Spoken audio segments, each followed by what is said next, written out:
कौशल्या अपने दोनों बेटों के लिए अपनी पसंद की लड़कियां पसंद करती है। कुछ दिन बाद उसके दोनों बेटों की शादी एक ही मंडप में होती है। उसकी दोनों बहुएं ब्याह कर अपने ससुराल आ जाती हैं। आओ आओ मेरी दोनों बहुओं, अंदर आओ। अब तो ये तुम्हारा घर है और तुम दोनों को किसी भी चीज की जरूरत हो तो मुझे कहना। अब तुम दोनों जाकर अपने कमरे में आराम करो। शाम को मोहल्ले की औरतें तुम्हारी मुंह दिखाई की रस्म के लिए आएंगी। दोनों अपने अपने कमरे में आराम करने चली जाती हैं। शाम को उनकी मुंह दिखाई की रस्म थी। मोहल्ले की औरतें उनके घर आती हैं। वाह कौशल्या, तेरी बड़ी बहू तो बड़ी सुंदर है और पतली भी है, लेकिन छोटी बहू थोड़ी मोटी सी है। खैर कोई नहीं, नैन नक्श तो उसके भी सुंदर हैं। ये लो बहू तुम्हारा सगुन। मेरी दोनों बहुएं बहुत अच्छी हैं क्योंकि ये दोनों ही मेरी पसंद की हैं। हाँ वो तो है, अपने आगे तुम किसी और की चलने भी कहाँ देती हो। फिर उनकी मुंह दिखाई की रस्म पूरी हो जाती है। उफ, आज तो मुंह दिखाई की रस्म में मैं इतनी थक गई हूँ कि क्या ही कहूँ। अब तो ऐसा लगता है बिस्तर पर पड़ते ही नींद आ जाएगी। बिल्कुल ठीक कहा दीदी, लेकिन इन सब में मैं तो ये भूल ही गई कि कल हमारी पहली रसोई है और मेरे साथ एक और प्रॉब्लम है कि मैं खाना बनाते बनाते ही आधा खाना तो खुद ही खा जाती हूँ। क्या? अच्छा, चलो अब सो जाते हैं, कल की कल देखेंगे। तभी उनकी सास वहां आती है। ये लो बहू, कल तुम दोनों की पहली रसोई है और मेरी बहन भी कल सुबह यहाँ पहुँच रही है। वो तुम दोनों की शादी में नहीं आ पाई थी, इसलिए कल ही वो तुम दोनों की मुंह दिखाई करेंगी और पहली रसोई की रस्म चखेंगी। इसलिए कुछ ऐसा बनाना कि मेरी बहन को तुम दोनों के हाथ का खाना पसंद आ जाए और वो उम्र भर याद रखे। ठीक है माँ जी, आपको टेंशन लेने की जरूरत नहीं है, हम सब अच्छे से बनाकर तैयार कर लेंगे।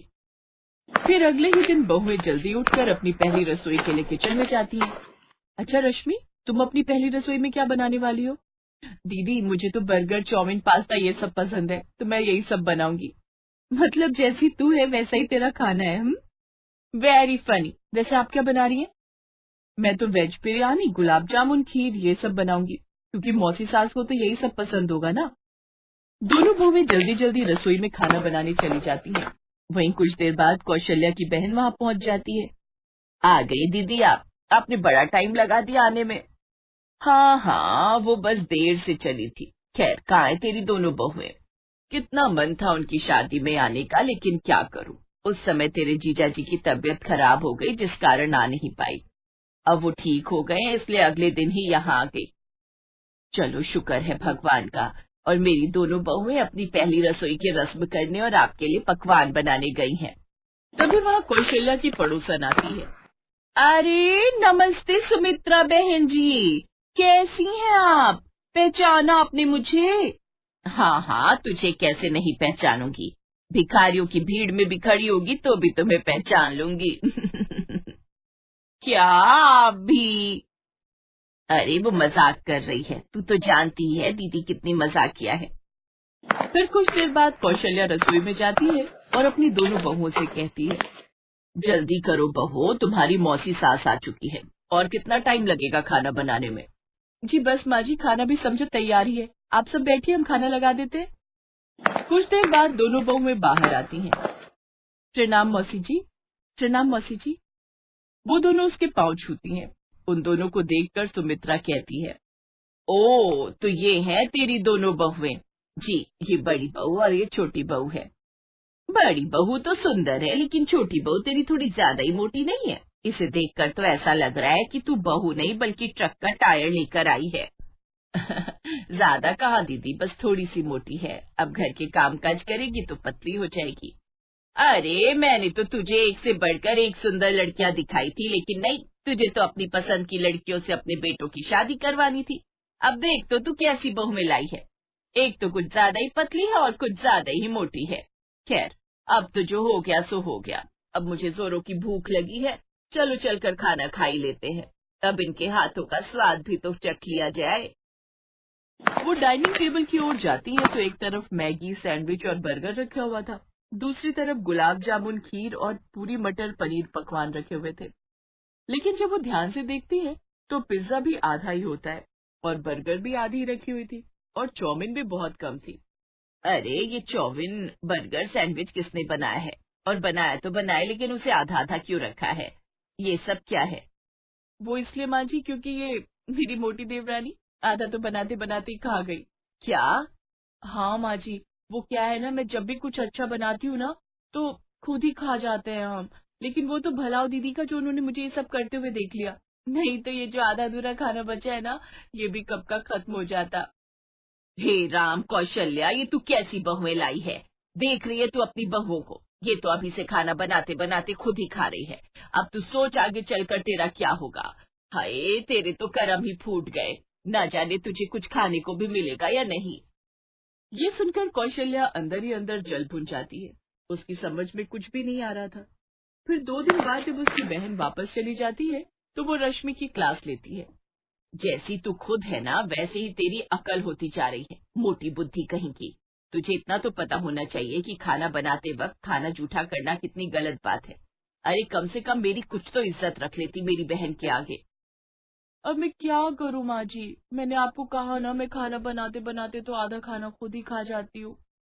और तू बड़ी बहू, तूने गुलाब जामुन जैसा बनाया था ना, अगर वो किसी दुश्मन के सर पर मारा होता तो वो वहीं ढेर हो जाता। और तेरी खीर तूने खाकर देखी थी, उसमें चीनी तो थी नहीं। अरे कम से कम चीनी तो डाल देती। तुम दोनों के हाथों की पहली रसोई मैं तो क्या, मेरी बहन भी मरते दम तक नहीं भूलेगी। तो इसमें हमारी क्या गलती सासू माँ, पसंद तो हम आपकी ही थे, और क्या। ये सुनकर तो कौशल्या अपना सर पकड़कर धम्म से सोफे पर बैठ जाती है।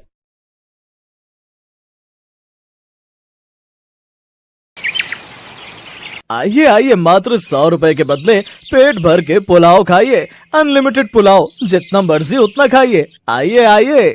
एक आदमी फुटपाथ पर पुलाव और पनीर का कॉम्बो बेच रहा था। 100 रुपए में अनलिमिटेड पुलाव बेच रहा था, लेकिन फिर भी प्रॉफिट कमा रहा था।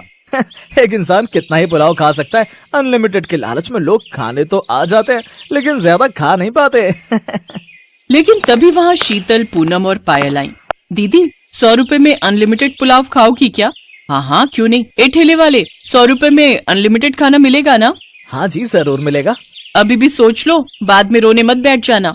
अरे मैडम, आप लोग खाना शुरू तो कीजिए, 3 प्लेट लगा देता हूँ। ठेले वाले ने 3 प्लेट पुलाव पनीर का कॉम्बो लगा दिया। 1 मिनट के अंदर तीनों ने खत्म कर दिया। वाह, टेस्ट बढ़िया है, और दो। हाँ हाँ, लीजिए ना। ठेले वाले ने पुलाव पनीर दिया। तीनों ने फिर से तुरंत खत्म कर दिया। और दो। वो आदमी देता गया और ये तीनों खाती गईं। अरे यार, ये तीनों तो खा खा कर सारा खाना खत्म कर देंगी।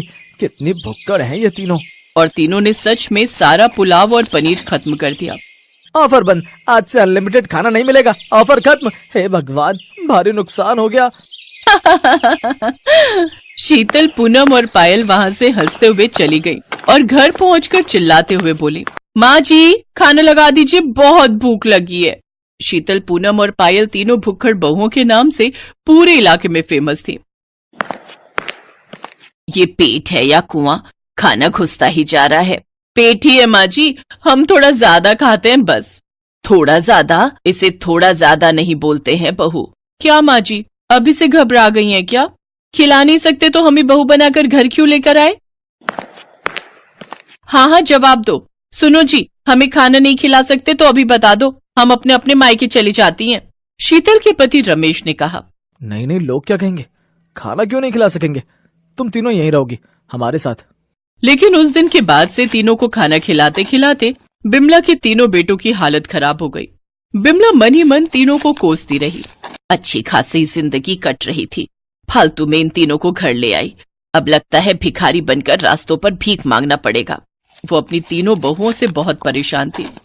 लेकिन बिमला की परेशानी का कारण सिर्फ उसकी तीनों बहुएं नहीं थी। बिमला की बहन सरला पास में ही रहती थी। सरला बिमला से अमीर थी। वो हर शाम को बिमला के घर चली आती थी और कहती थी, बिमला, सोच रही हूँ वो 2 बीघा जमीन खरीद ही लूं।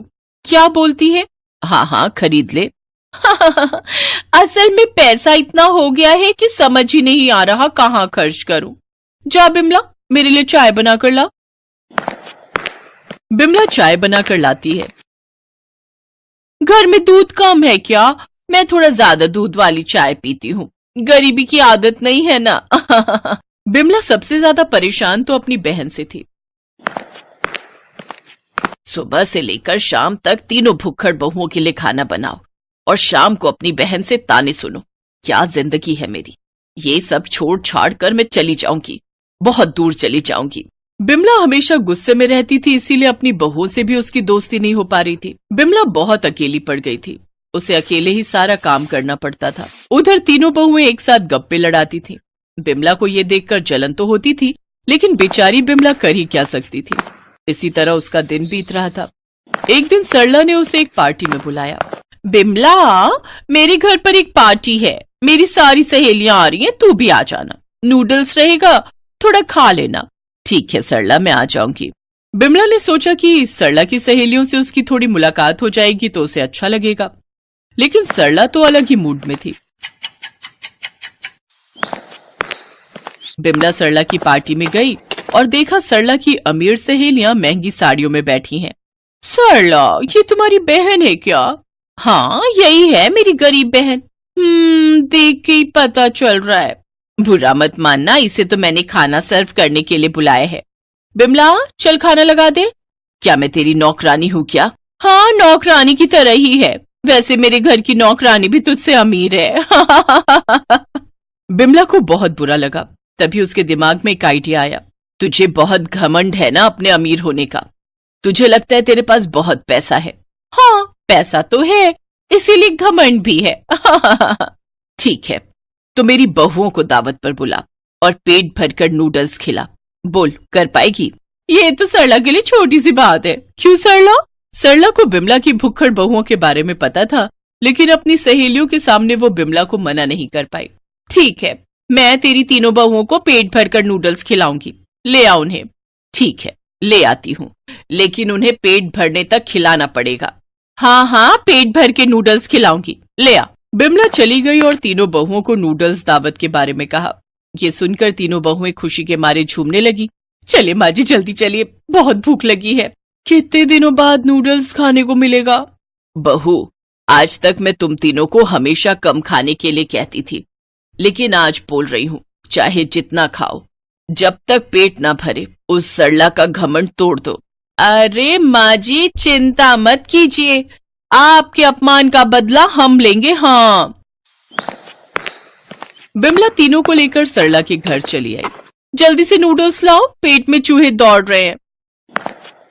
सरला ने नूडल्स दिया। 1 मिनट के अंदर तीनों ने खत्म कर दिया। और लाओ, इससे तो भूख बढ़ गई है। सरला ने बाहर से नूडल्स मंगाए। रेस्टोरेंट से नूडल आ गया। सरला ने पैसे दे दिए। वो नूडल्स भी 2 मिनट के अंदर खत्म हो गया। अरे यार, क्या थोड़ा थोड़ा करके नूडल्स ला रहे हो? बाल्टियां भर के मंगाओ ना। बाल्टियां भर के? ठीक है। सरला ने आसपास के सभी रेस्टोरेंट से नूडल्स मंगाने शुरू कर दिए। बिमला पास मुस्कुराने लगी और तीनों बहुएं खाती रह गई। आसपास के सभी रेस्टोरेंट में भी नूडल्स खत्म हो गए। तब सरला दूर के रेस्टोरेंट से नूडल्स मंगाने लगी।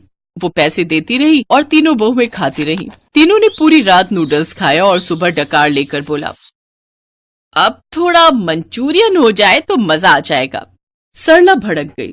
नहीं है मेरे पास पैसे, सारे पैसे खत्म हो गए, भागो तुम लोग यहाँ से। क्यों? तू तो बहुत अमीर है ना।